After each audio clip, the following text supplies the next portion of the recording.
today. If you've already seen the blog, then you know that your workout for tomorrow is a 5K row for time. Everyone loves those time trials, so I thought I'd pop in real quick and give you a little bit of idea on some strategies that you might want to consider for your rowing. So the first thing to think about is your goal pace. There's a couple different ways to approach this. There's lots of rowing calculators out there online that will help you calculate your pace based on 500s, 1Ks, 2Ks, 10Ks. So I'll leave some of those links in the comments. Otherwise, the general rule of thumb that a lot of people seem to cite is that you can pick something that's between 5 and 8 seconds above your 2K pace.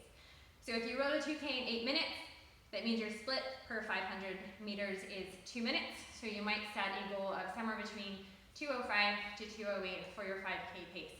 So pick your goal, pick your time goal, find your target split goal, and you're going to use that as your starting point for your row tomorrow. So a couple different ways that you can approach this row.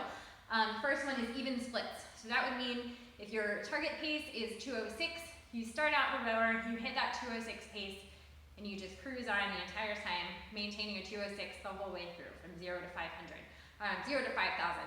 In theory, it sounds really great. It's a little bit harder to do in practice, partly because we tend to get that adrenaline rush and we go out a little bit fast on the rower, partly because our target goal pace is usually something that's a little bit of a reach, and it might be hard to maintain that for a full somewhere between 18 and 25 minutes. So that brings us to negative splits. Negative splits is something you hear a lot in the running world when you're talking about distances from anywhere from 5K to a marathon. Your ideal pace is a negative split pace, where you start your race off a little bit slower than your intended goal, so that by the time you get to the end, you're actually running faster than your goal. So same idea on the rower. And there's two different main strategies that you can use on the rower. These are actually really similar to the way that you think about it in terms of a running race as well. You want to get a quick start on your flywheel. So right out of the gate, you want to get a couple really good pulls on that handle. Make sure you're getting the flywheel spinning as fast as possible. You don't want to do this for a really long time. So you want to take a couple quick pulls and then start settling in to a reasonable pace once you've hit that those couple power strokes. Somewhere around 500 to 1,000 meters, settle into a perceived effort somewhere between 5 and 6. Find a good pace that you can maintain.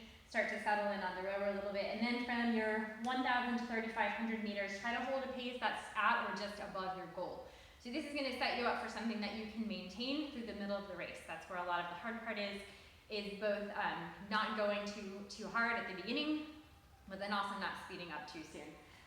When you hit about the 3,500 mark to the 4,500 mark, this is where you can start either adding to your power, so adding to your pressure against the rower, or you can add to your rate, which is your stroke rate, start increasing the number of strokes you're taking per minute. Either one of those two things is going to decrease your split. If you can do them both at the same time, it's going to decrease your split even farther. But again, just be mindful that you're not taking your split too far down and wearing yourself out before you get to the real bones of the workout, which is really that last 1,500 meters when things start to get really hard. And then you've got your last 500 meters. So once you hit that 4,500 mark, that's kind of your cue to start pushing that final sprint. So 2 minutes and 30 seconds is still a long amount of time to sprint. So I'm not saying you have to sprint that entire 500, but you should be thinking about stepping up your pace a little bit, pressing a little bit harder, making that stroke rate a little bit faster, something that's going to get your split down even farther. So if you're doing the negative splits, at this point, you're ideally going to be below your target goal pace, but you're not going to hold that for very long. The rower is unforgiving.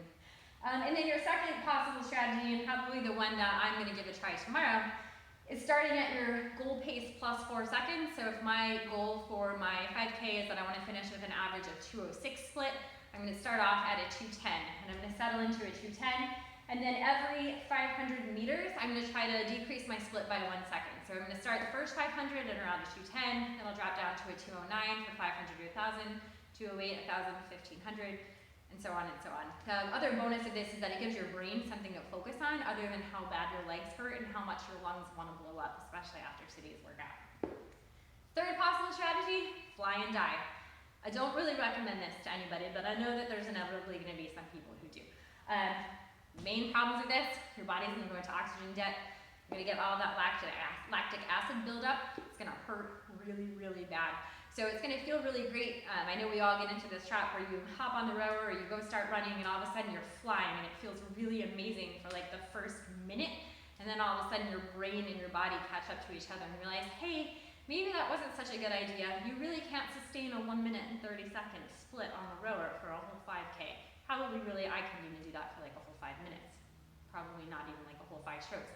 So anyway, just be mindful of what your goal is. Pick a strategy that's going to work for you today.